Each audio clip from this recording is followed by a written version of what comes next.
Assalamualaikum warahmatullahi wabarakatuh. Kami dari kelompok 6 ingin mempresentasikan hasil kerja kelompok kami. Judul yang akan kami presentasikan yaitu Siklus Penanggulangan Bencana Tanah Longsor yang berada di Jawa Tengah. Perkenalkan, nama saya Alfiatun Nazira, saya sebagai moderator dan pemateri keempat. Baik, selanjutnya saya akan memperkenalkan pemateri-pemateri yang akan membahas materi siklus penanggulangan bencana tanah longsor yang berada di Jawa Tengah. Pemateri pertama yaitu Dara Atira Tasya, pemateri kedua Davina Sultan Fatia, pemateri ketiga Sarah Rizky Fitria, pemateri keempat yaitu saya sendiri Alfiatun Nazira, dan pemateri kelima ada Dara Nadifa. Baik, selanjutnya materi akan dijelaskan oleh Dara Atira.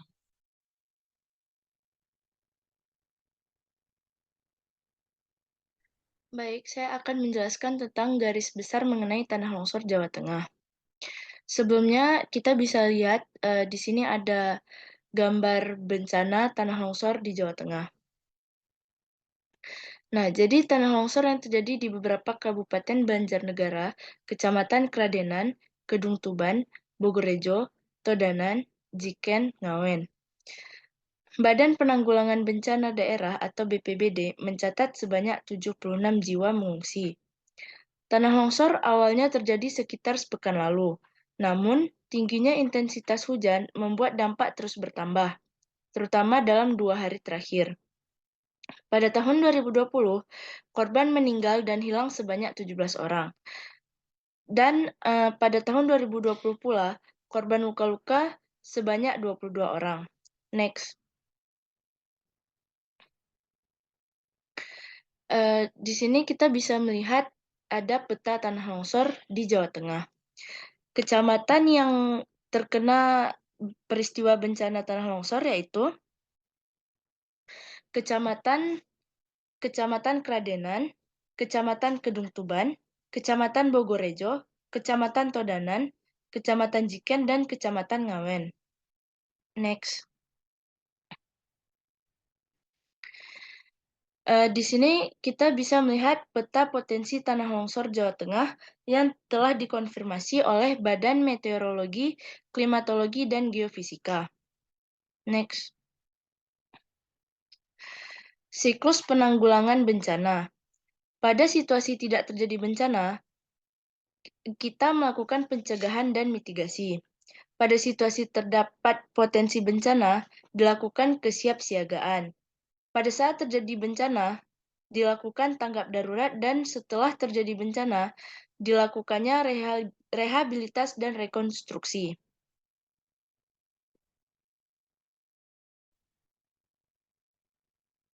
Oke, sekarang saya akan menjelaskan tentang siklus mitigasi bencana tanah longsor.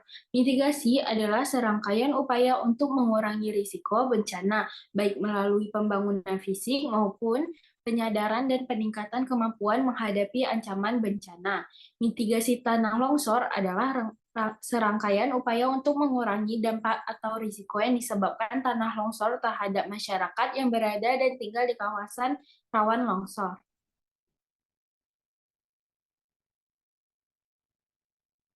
Selanjutnya, di sini ada langkah mitigasi tanah longsor. Yang pertama, hindari daerah rawan bencana untuk membangun pemukiman. Yang kedua, mengurangi tingkat keterjalan lereng. Yang ketiga, terasering dan sistem drainase yang tepat. Yang keempat, penghijauan dengan tanaman berakar dalam. Yang kelima, mendirikan bangunan berpondasi kuat. Yang keenam, penutupan rekahan di atas lereng untuk mencegah air cepat masuk. Yang ketujuh, relokasi. Next. Baik, selanjutnya adalah kesiapsiagaan menghadapi bencana tanah longsor. Yang pertama adalah prabencana. Hal-hal yang dapat kita lakukan adalah satu, mengurangi tingkat keterjalan lereng permukaan maupun air. Yang kedua, pembuatan bangunan penahan, jangkar atau ancor dan piling. Yang ketiga, hindarkan daerah rawan bencana untuk pembangunan pemukiman dan fasilitas utama lainnya. Yang keempat, terasering dengan sistem drainase yang tepat. Yang kelima, penghijauan dengan tanaman yang sistem perakarannya dalam dan jarak tempat yang tepat. Yang keenam, melakukan pemadatan tanah di sekitar perumahan. Yang ketujuh, pengenalan daerah rawan longsor. Yang kedelapan, pembuatan tanggul penahan untuk runtuhan batuan atau roadfall. Yang ke-9, waspada ketika curah hujan tinggi. Yang ke-10, membuat selokan yang kuat untuk mengalirkan air hujan. Yang ke-11, jangan mengunduli hutan dan menebang pohon sembarangan. Next.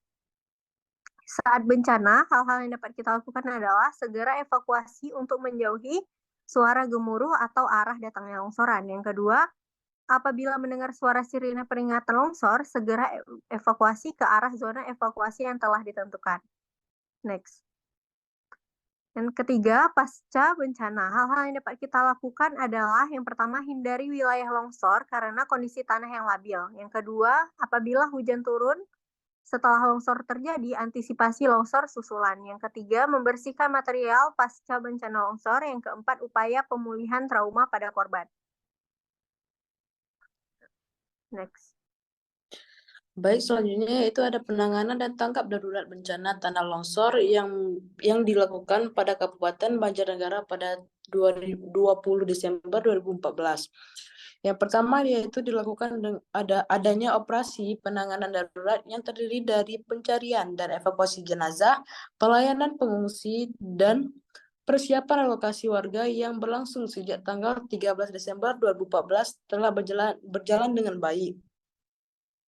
Yang kedua yaitu pencarian jenazah korban, dan total jenazah yang berhasil ditemukan sebanyak 93 jenazah, dan sesuai hasil rapat evaluasi, jenazah akan dihentikan pada tanggal 21 Desember 2014.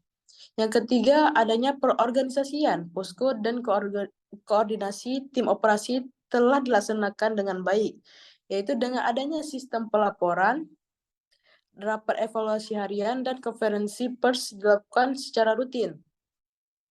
Yang keempat yaitu pemenuhan kebutuhan dasar pengungsi pada titik pengungsian di 3 kecamatan.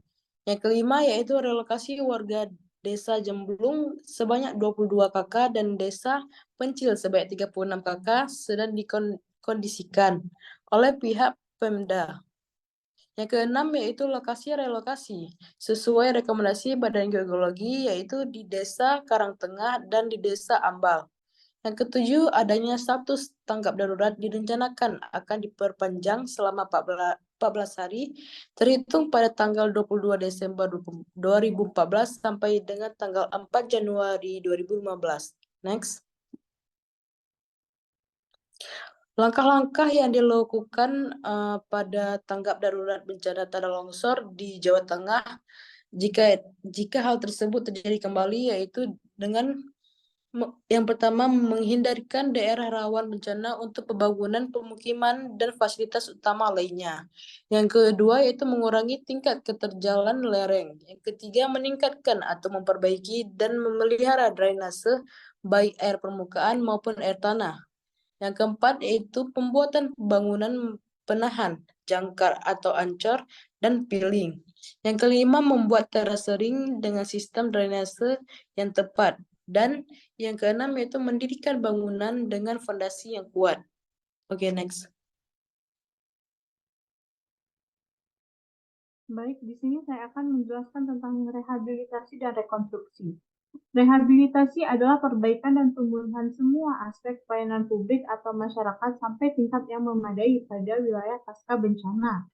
Dan rekonstruksi adalah pembangunan kembali semua prasarana dan sarana serta kelembagaan pada wilayah pasca bencana, pemerintahan atau masyarakat.